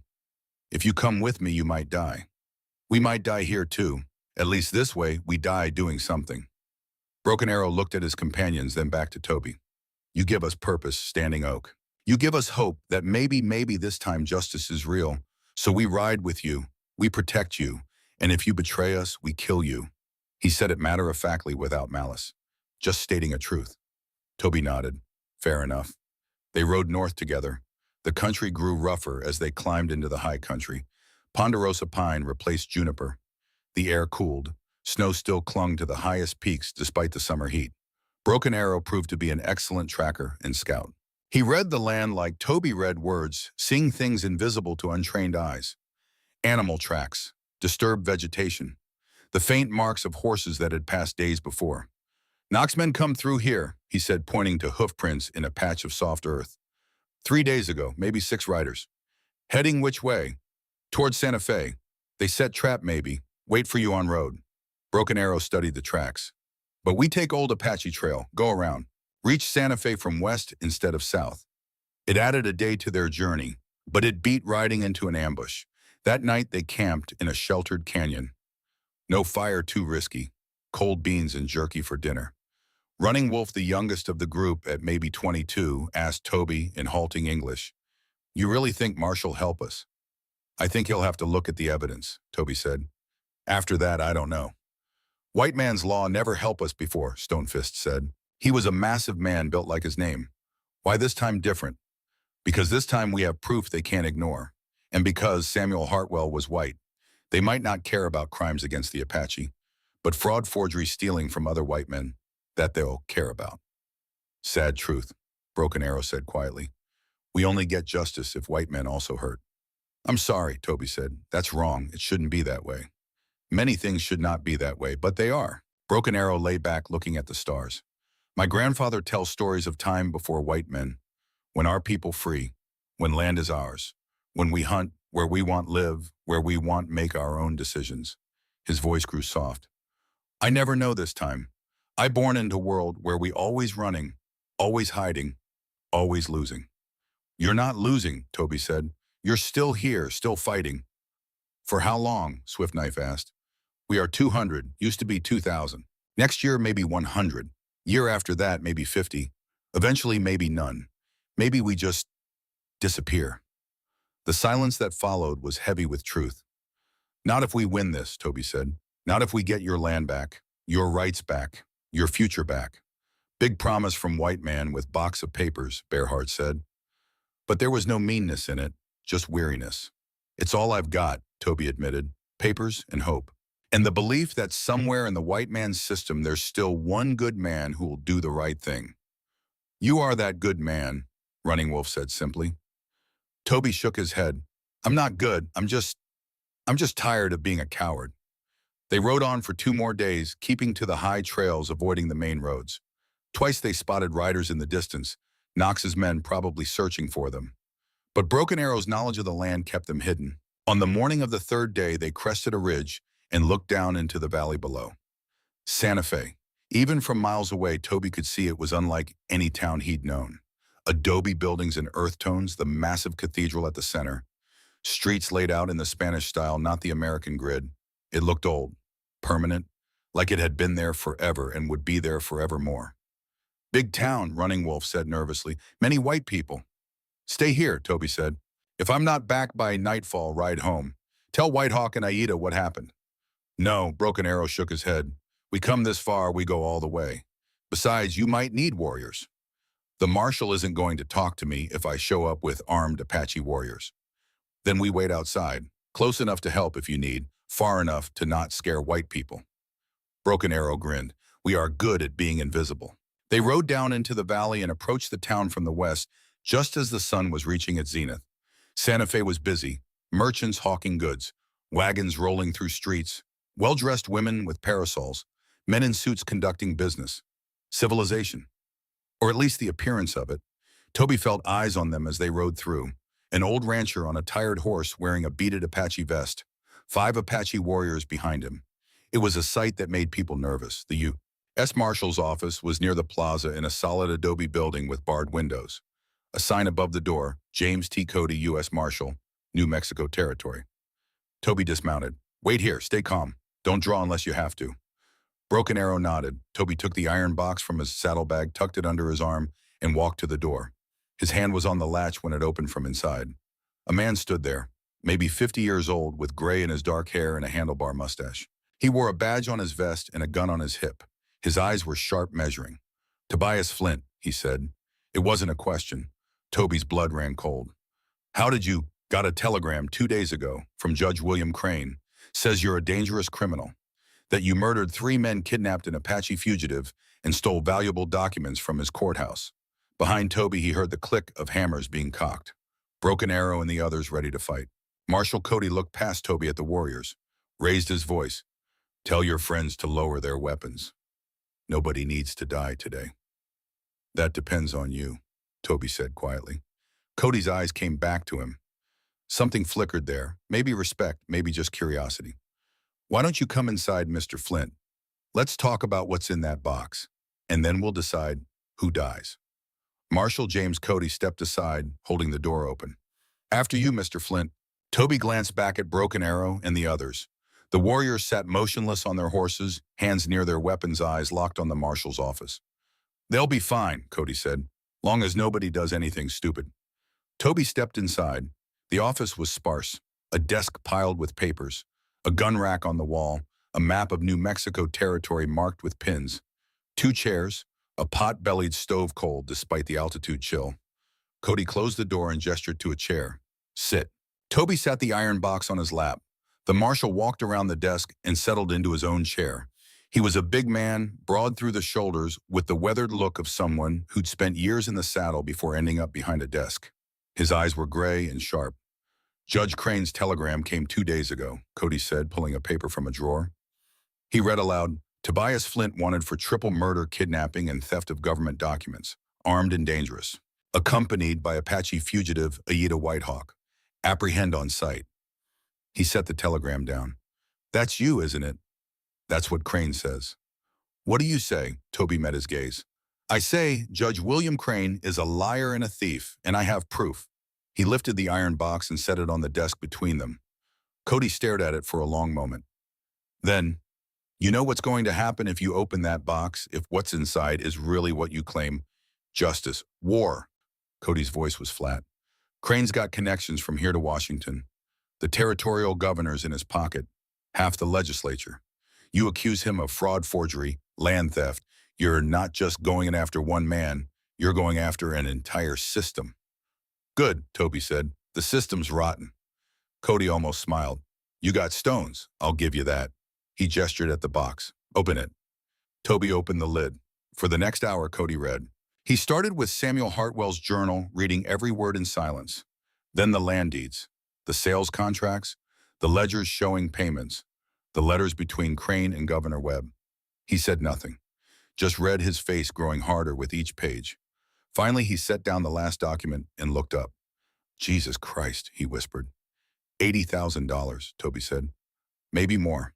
Selling the same Apache land 20, 30 times over, to buyers back east who'd never see it. Keeping the money, forging a treaty to make it look legal. And Hartwell found out and died for it. Crane hung him from his own gate 15 years ago, called it suicide. Cody's jaw worked. I knew Samuel Hartwell, met him once, maybe twice. He came to this office in '72, said he had information about corruption and liberty. I told him to bring proof. The marshal's voice was bitter. He said he would. Week later, I heard he'd killed himself. He didn't kill himself. He was murdered, just like they tried to murder Aida Whitehawk. The girl outside, she's Whitehawk's granddaughter.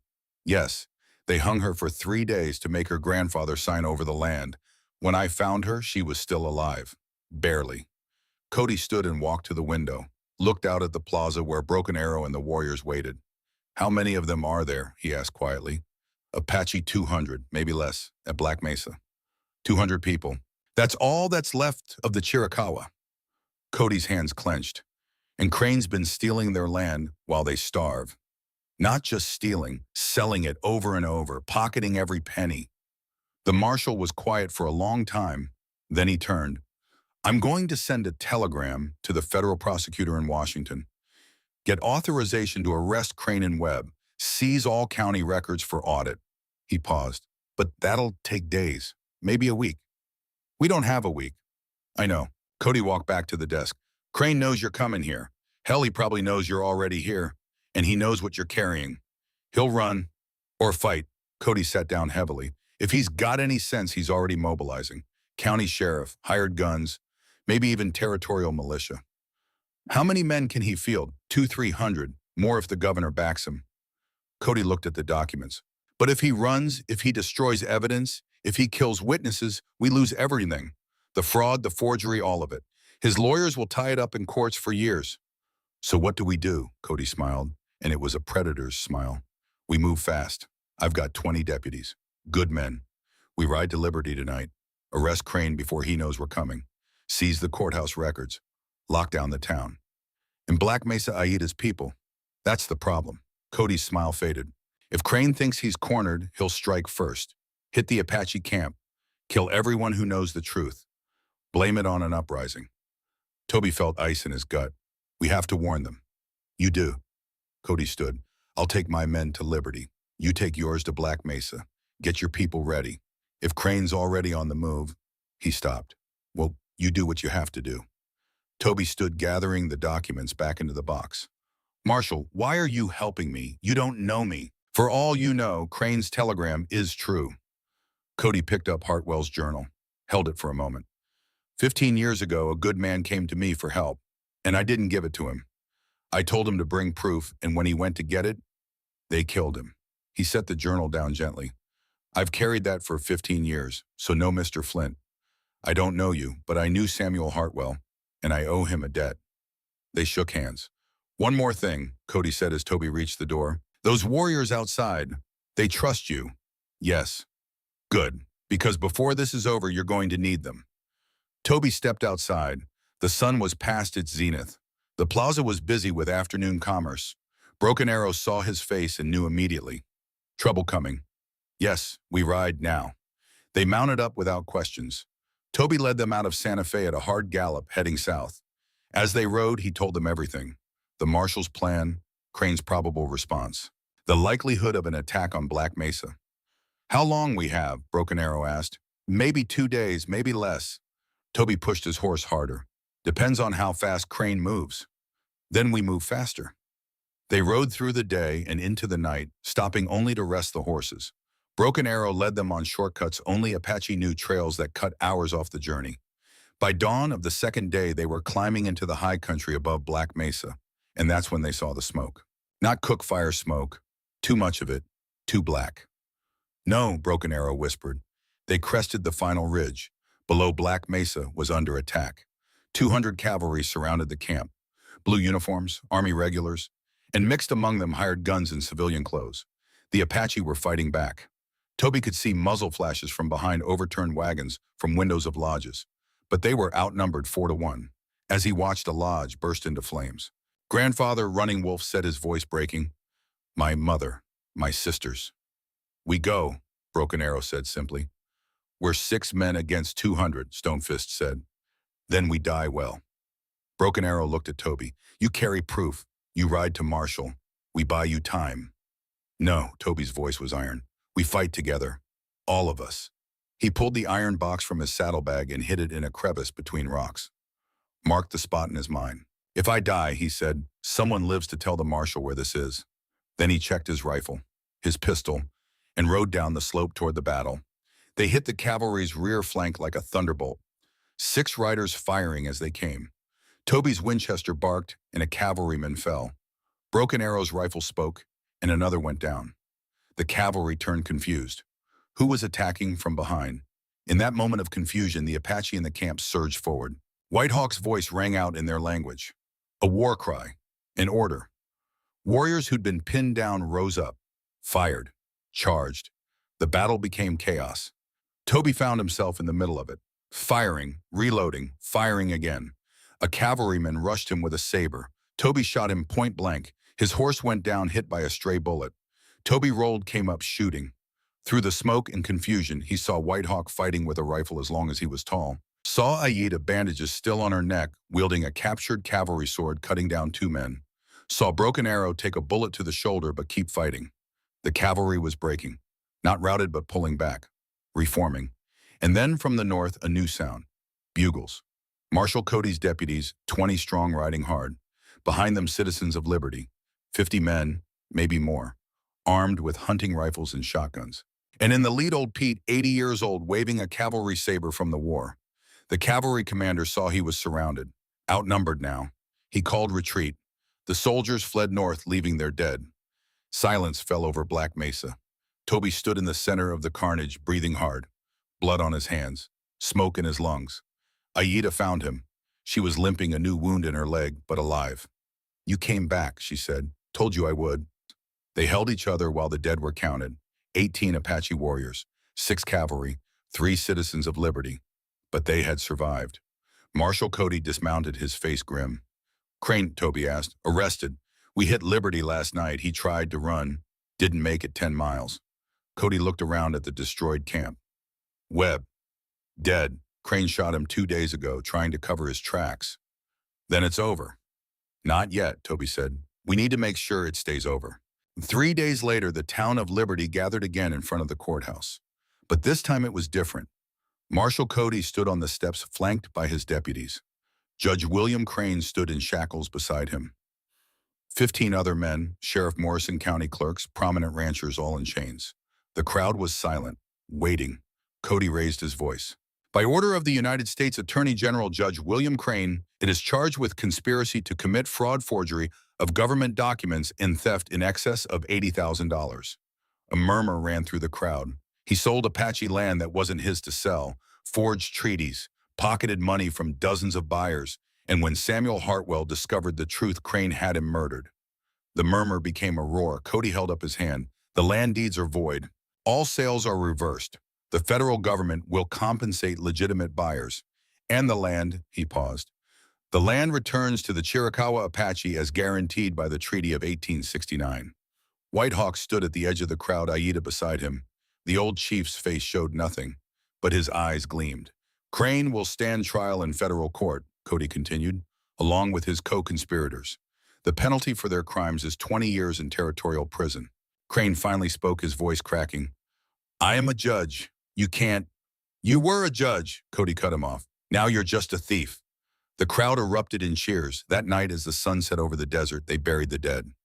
18 warriors, one deputy, two citizens of liberty who'd ridden to help. Toby stood beside the graves, hat in hand. White Hawk spoke in Apache, a prayer, a promise that their sacrifice would not be forgotten.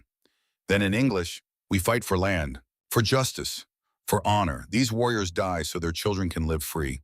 This is noble death. This is good death. Aida placed a stone on each grave. Others followed. Soon cairns rose over the burial sites. As the tribe dispersed, White Hawk approached Toby. Standing Oak, you finish what Samuel started. You bring justice. The old chief's hand rested on Toby's shoulder. From this day, you are not just brother. You are family. You are Apache. I'm honored. You should be. White Hawk smiled, the first real smile Toby had seen from him. Now you marry my granddaughter, yes. Toby felt his face heat. We haven't, she already decided. I see how she look at you, how you look at her. White Hawk laughed. Only question is, you brave enough? Toby looked across the camp. Aida stood by the fire, her wounds healing, her face turned toward him. She smiled. Yes, Toby said. I'm brave enough. 10 years later. Tobias Flint stood on the porch of Freedom House and watched his children play. Connor, 8 years old, chased his sister Sarah, named for the mother she'd never know, through the tall grass. The girl was 5, all energy and laughter, with her mother's black hair and her father's gray eyes. The house had been rebuilt, bigger now, strong timber walls, glass windows, a proper chimney. The gate no longer bore Hartwell's name. Now it read Freedom House, where justice began. 1887. Inside, 30 children sat at desks, Apache and White learning together. Reading, writing, arithmetic. White Hawk taught Apache history and language. Toby taught English and mathematics. Aida taught tracking, hunting, and the old ways. The school had been Aida's idea. Our children must know both worlds, she'd said, to survive, to thrive. She stepped out onto the porch now, moving with the same powerful grace despite the scars on her neck. Those scars had faded to thin white lines, badges of survival. Thinking about Sarah, she asked quietly. Toby nodded. Always do this time of year, anniversary of the day she died. Aida took his hand. She would be proud of you, of what you built here. We built here, Toby corrected. You and me, White Hawk, the tribe, the people of liberty who finally found their courage. It had not been easy. Those first years, some white settlers refused to accept the land ruling. There had been fights, threats, one attempt to burn the school, but Marshal Cody had kept the law. And slowly, grudgingly, liberty had changed. Now Apache and White traded in the same market, drank in the same saloons. Their children played together. It wasn't perfect, probably never would be, but it was better. I need to visit her grave, Toby said. Sarah's, in Kansas. I haven't been back since. Then we go, Aida said simply. All of us. Show her what you become, what we become. 2 weeks later, they made the journey. The old farm was gone, sold off years ago, but the small cemetery remained. Toby stood before Sarah's headstone. Connor and Sarah, the younger, placed wildflowers they'd picked along the way. I'm sorry I wasn't there, Toby said to the stone, to the memory. I'm sorry I couldn't save you. Aida stood beside him, one hand on his shoulder. But I found a way to keep going, he continued. Found a way to do some good, to stand for something. I hope, his voice caught. I hope you'd be proud. The wind whispered through the wheat, the same wind that had blown the day Sarah died. But it felt different now, felt like a blessing. Young Sarah tugged on his sleeve. Papa Mama Aida says the spirits watch over us. Is the first mama watching too? Toby knelt down, looked into his daughter's eyes, so much like the woman she was named for. Yes, he said, she's watching, and she's happy we found each other. Connor, older and more solemn, asked, will you tell us about her, the first mama? When we get home, Toby promised, I'll tell you everything. They rode back to Arizona, to Freedom House, to the life they'd built from 12 cents and a choice to stand. On the last night of their journey, they camped under the stars. Toby sat by the fire, Aida beside him, the children asleep in their bedrolls. You know what I was thinking, Toby said. That day at the auction, when I raised my hand for 12 cents, everyone looked at me like I was a dead man. You were, Aida said, dead man who did not know yet how to live. And now, she smiled, now you are standing oak, strong, rooted, alive. Toby looked at his family. at the woman who'd been left to die and survived, at the children who represented two worlds coming together, at the campfire that gave warmth against the desert night. 12 cents, he said softly. 12 cents bought me a cursed cabin, a rope, a woman who refused to die, and a chance to be something more than a ghost. And what you give for 12 cents, Aida asked. Toby thought about it, about the blood, the fear, the impossible odds, the men who died so justice could live. Everything, he said. I gave everything. And you get back more than you give. Yes. They sat in silence watching the fire burn down to embers. Somewhere in the darkness, a coyote called. Another answered. The desert night was alive with sound, with possibility, with the promise that tomorrow would come and they would face it together. Toby reached into his pocket and pulled out a small leather pouch, opened it. Inside were 12 pennies, the same 12 pennies he'd paid for Crow's Gate. Marshal Cody had returned them after the trial. Evidence, he'd said, but I reckon they belong to you. Toby had carried them ever since. A reminder. He handed one to Aida. For you. For saving my life as much as I saved yours. She took it, turned it over in her fingers. What I do with 1 penny? Plant it, Toby said. Like a seed. See what grows. She laughed. That deep, genuine laugh he'd heard so rarely at first, but had come to love. You are a strange man, Standing Oak. I'm a man who paid 12 cents for a house and got a whole world instead. Aida tucked the penny into her medicine bag. Then she leaned her head on his shoulder. Best 12 cents ever spent, she said. Best 12 cents ever spent, Toby agreed. The fire died. The stars wheeled overhead. The desert wind sang its ancient song. And in the morning they would ride home. To Freedom House. To the life built from courage and 12 cents. To the future they'd fought for and won.